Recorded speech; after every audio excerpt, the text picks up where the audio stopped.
Welcome to Unsubscribe. I'm your host, Avani Jain.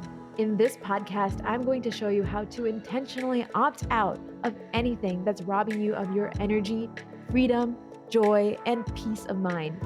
It's time to let it all go, finally, so that you can clear your mental inboxes and make space to subscribe to a life that truly lights your soul. If you're ready, hop in. We are embarking on the transformation of a lifetime. Hello, everyone. Welcome back to Unsubscribe.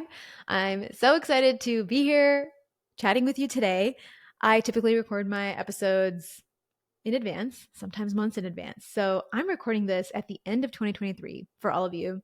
And this is that 1 week of the year where you're not really sure what to do. Is it Christmas time, holiday time, or is it New Year's? I don't know. I don't know what to do with these days in between. Is it family time? Do I get things done? Am I supposed to be productive? Who knows? Who even knows?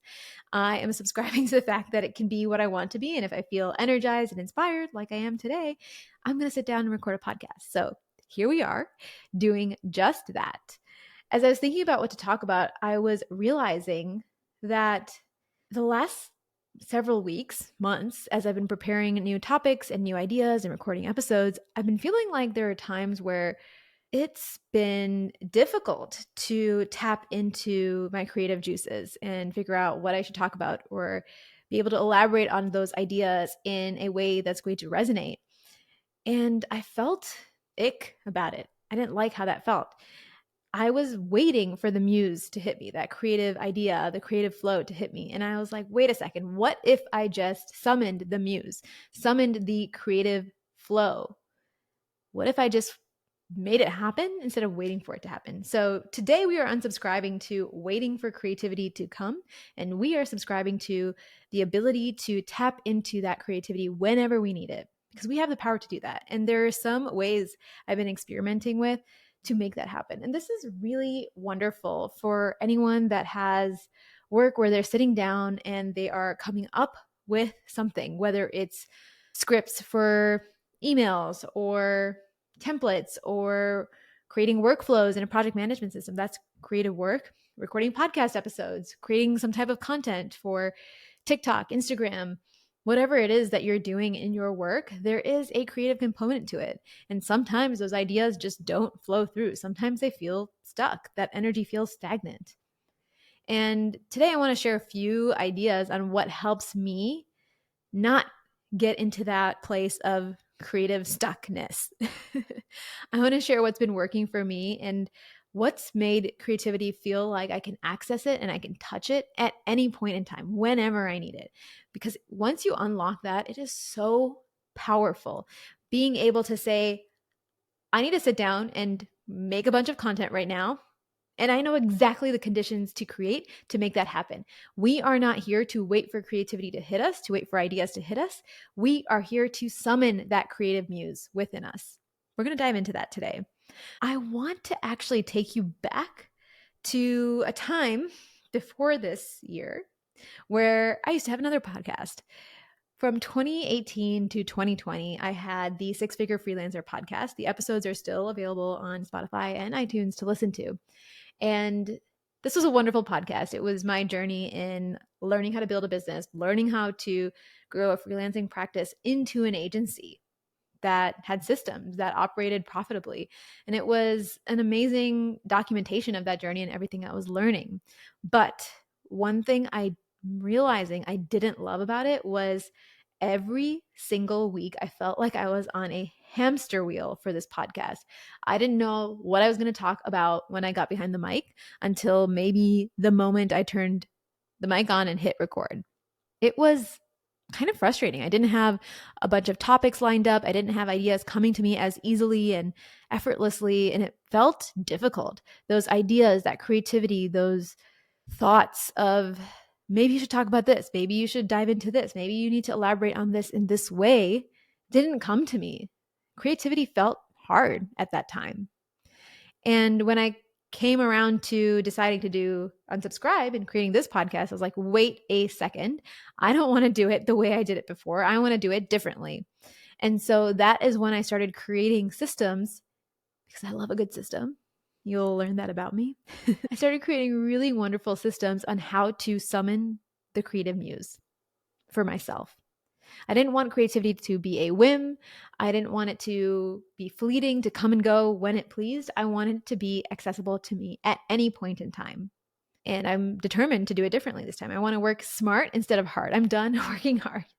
I've done that. I did that years and years ago. And working hard has a place in this world, but that's not where I am right now. So I want to work smart. So let's talk about the different ways I'm doing that. I have a little list here. I don't think anything is in a specific priority order. I just want to talk about it as I see it and as I think about it. And maybe it'll spark some ideas for you on how you can restructure the work you do in order to be able to access that creative idea treasure trove whenever you want it, because it is there for you. It's available at any point in time. We just need to create the right conditions to make it happen. So let's talk first about batching, because that's what I'm doing right now. I told you I'm recording this ahead of time. And this isn't something I did before, batch creation. I started doing this batch creation earlier this year when I was writing content on LinkedIn for my agency. I realized that creating content every single day was hard. I'm not always in a place where I have tons of ideas flowing in or that I want to sit down and be behind a mic and press record. I don't always feel like that. So what I decided to do was find pockets of time, maybe a day of the week. Right now, I'm experimenting with Mondays and Wednesdays. I'm trying to figure out what feels good for podcast recording, but I'm designating a day of the week that I can have 3 hours blocked off. And that is the time I'm sitting down to batch create content. In my case, I'm batch creating podcast episodes, or maybe I'm batch creating some other content that I'm writing. I don't know. Or maybe you use this time, if you're going to apply it to your work, to call it creation time. Have a creation block on your calendar. And that is the time you're kind of saving up all of the creation mode tasks for this time period. So I'm saving up all of my podcast recording tasks for this time period of podcast creation. Let's say you're someone who is a designer. I have a design agency, so that's easy for me to talk about. Maybe you have a bunch of client work and you save up that client work that you need to feel creative for afternoon blocks on Monday, Wednesday, and Friday, and you're able to get things done during that time. That mode of being in creation mode and putting them all together and being able to leverage, capitalize you being in that frame of mind is really valuable. You don't have to task switch. You don't have to be from creation mode into a meeting, back into creation mode. Oh, wait, let me check that email. That doesn't exist. You're batching, you're focused, and that helps to take advantage of the momentum that you can get into when you are creating something. So, for example, today, this is the first podcast episode I'm recording, and I'm already talking to you. I'm feeling the momentum of the energy, the excitement, the ideas coming to me as I'm talking. I do have an outline, but once I've got the ball rolling, I want to keep going. And that's the beauty of batching, is if you do a group of work, creative work at the same time, you can feed off of the momentum that you've already started with the first task, with the second task, with the third task, and so on. So batching is instrumental. There is so much more we can talk about in batching, but I want to talk about it specifically in the context of creativity. I'm always looking for opportunities to batch podcast content in this case. Then I'm looking for structure. So what does that mean? I am not just sitting here on podcast creation day wondering what I should record. I already have ideas lined up. I already have outlines made. I am ready to go. I am ready to press record. I'm ready to write. If I'm writing emails, for example, I have to write some emails soon for podcast promos and launch day. Again, I'm recording this the last week of 2023, so launch has not even happened yet. But those are the things I need to do. So I'm going to be batching that creative work, and I want to create structure behind it. I want to make sure everything is prepared for that creative time that I have scheduled on my calendar. So that means I use my project management system. I love ClickUp. ClickUp is my favorite project management system in the entire world. I'm going to link it in the show notes because that's how much I love it. If you are coordinating with people, maybe you're running your household with your partner or you run a business, highly recommend transitioning to ClickUp because of how powerful it is, how customizable it is. It is the best thing in the world. Another side note, one of my friends, Courtney, is the CEO of We Are Systems Up, and they are the best team to implement ClickUp for you. So if you want help figuring out how to set that up, go check out Courtney. I'm going to link them in the show notes as well because she is just amazing, and she's the one who set up ClickUp for me. So ClickUp is a project management system. I use it to schedule and plan out all of my podcast topics. I have a little card for each podcast episode. So maybe you're writing emails, maybe you are working on design requests or marketing assets.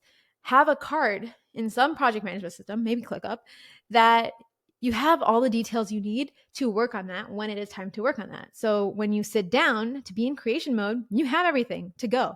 That means you're planning ahead, and maybe the day before you are prepping for your creation mode time. That batching doesn't happen by itself. You need to have all the raw materials in order to sit down and work on it. So that is an important piece, to have that structure to make sure creation mode goes smoothly. Because one of the reasons we get blocked when we're sitting down to be in a creative phase is because we don't know what to work on. We are like, wait, where do I begin? So being able to capture ideas and have structure to capture that is really valuable. The other thing I want to throw in there is I have an incredible idea capturing system that I've made for myself. I call it my second brain, and I have built that in Notion. Notion is incredible too. I prefer Notion for my own brain management and ideas and lists that aren't really to-do lists. And I prefer ClickUp for managing and working with other people. What I love about Notion is I can quickly access it on my phone. And if I come up with an idea for a podcast episode, which I'm constantly doing, especially when I'm hanging out with friends, having matcha dates, I can instantly drop it into my idea capture for Notion, label it as a podcast idea, label it and write a few things about it and save it. So I never lose that podcast idea. There used to be times where I'd have an idea with a friend and I wouldn't write it down and I would lose it. And so I needed a method to capture my ideas. Notion, having a Notion database and having that set up for you is a great way to incorporate structure so that when the idea hits, because ideas are hitting all the time, our subconscious is just doing its thing, living its best life, and fielding millions of pieces of information every day. And some of those pieces of information are really good podcast or content or design ideas or copy ideas or whatever it is you work on, ideas, work ideas, coding ideas, maybe if you're a developer. So when it comes to you, when it hits you in your brain in the middle of brushing your teeth, grab your phone out, open your Notion database and drop it in. Write 2 sentences or less. Not even 2. I just write like 3 words. Sometimes even that is just enough for me to make sure I don't forget that idea. It's just so crucial. This is one of the best things I have incorporated into my day-to-day in order to make sure that I can summon the muse whatever I want. I'm not at the mercy of my creativity. So creating that idea capture and being intentional about it, creating structure for creativity to live in your day-to-day is so magical. Now you can go beyond this. You can say, okay, maybe you create content, maybe you do something else. Maybe you are someone that is just documenting on Twitter. Maybe, maybe you run some kind of business that you're documenting things on Twitter. You're like, you have a career, you just want to share with the world, become a thought leader in that space. And you don't know what to write about, but you are doing things on a day-to-day basis. You just write things down in a little Notion database and notate, if I were to share something today, what would I share in this moment? Oh, I'm sitting here at a coffee shop thinking about and planning my week ahead. This is how I plan my week ahead. Little things like that. If you get those ideas, write them down before they escape your brain. Let's create structure. Let's make it predictable so we actually get things done, because people like me, we have big ideas and we love to start big projects, but sometimes we don't like the details. And then we're just like, yeah, whatever, they'll come or they'll figure themselves out, but they just don't automatically figure themselves out. And when we need to create, having that structure is game changing. So we talked about batching, we talked about structure. Now I want to talk about energy, because that's one of my favorite things to talk about. When I'm creating something, content, emails, podcast episodes, maybe I'm writing a brief for a project. Maybe I'm writing a proposal. Like, that's also creation. Proposal, scope of work writing does take a lot of creative energy and effort. So when maybe I'm doing any of these one things, I want to make sure I am doing it at the right time in my day and in my week. I love to capitalize on when I'm the highest energy version of myself, because that high vibe version, high energy version of me has really good ideas. And that version of me exists in the world right after I have caught up with a friend. And that feels like a really exciting, uplifting experience.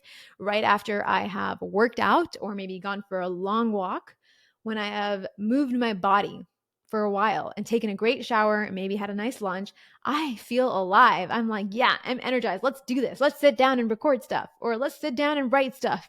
I love that feeling. I feel like I'm the best version of myself in that moment. And that is the version that can tap into the muse so easily and so effortlessly, because you're in that high vibrational state. So capitalize on your high energy moments throughout the day. Maybe your high energy moments are different than mine. I really love to capitalize on post workout energy. It is magical.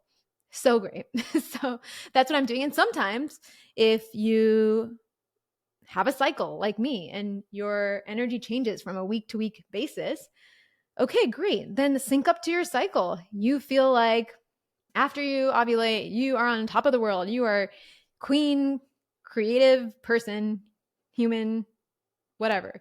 Great. Capitalize on that. That is your creation week. All week, create stuff. Create, create, create. And I want you to prepare for that creation week in the previous week. So you see how this capitalizing on high energy moments can really click well with the batching and the structure. It all connects.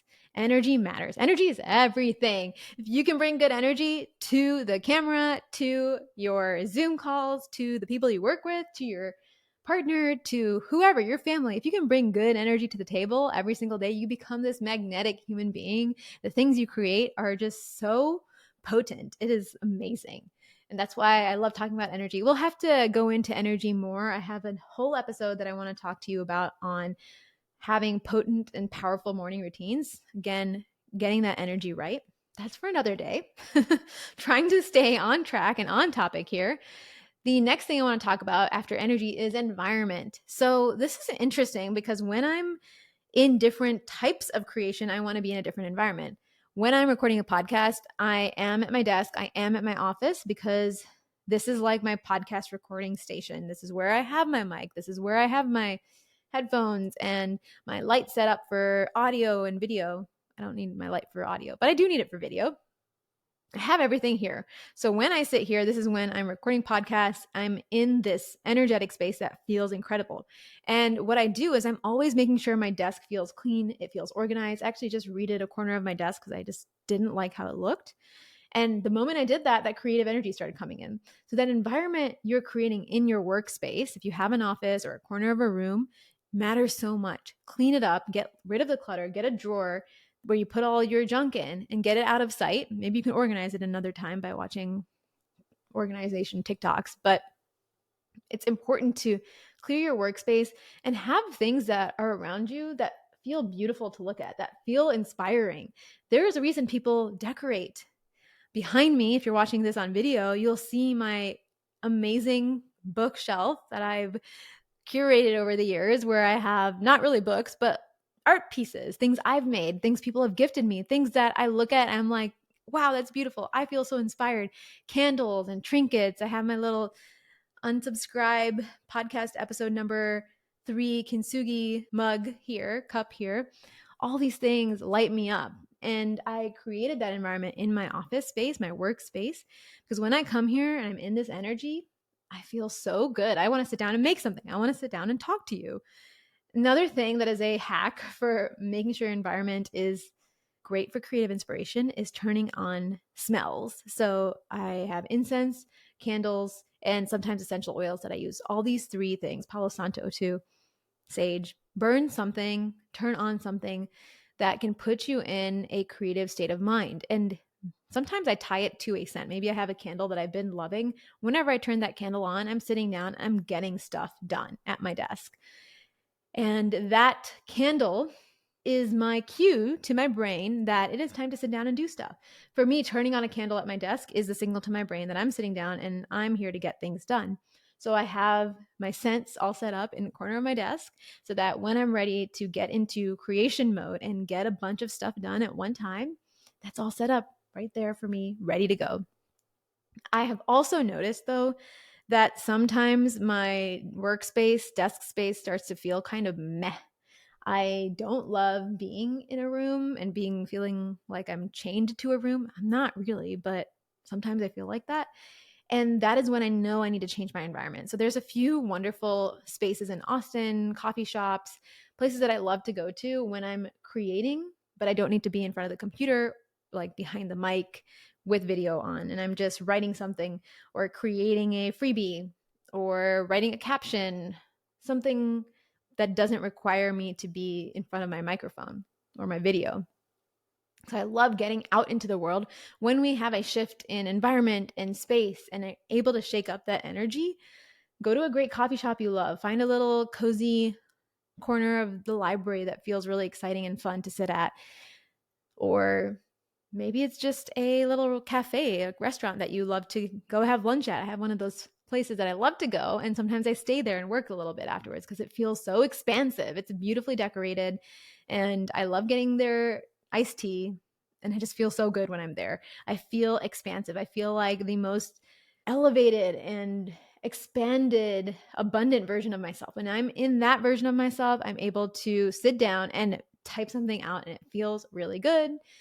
Type an email out, write a proposal, and just feels good. It feels fun. Honestly, it's all about making the space feel like it is going to make you happy and that you're going to have fun doing the thing. Yeah, we can have fun. We can have fun while we're running our businesses. We can have fun while we're doing our work. That is okay. I subscribe to having fun every day in my work. And when I do that, it feels so good. It feels fun.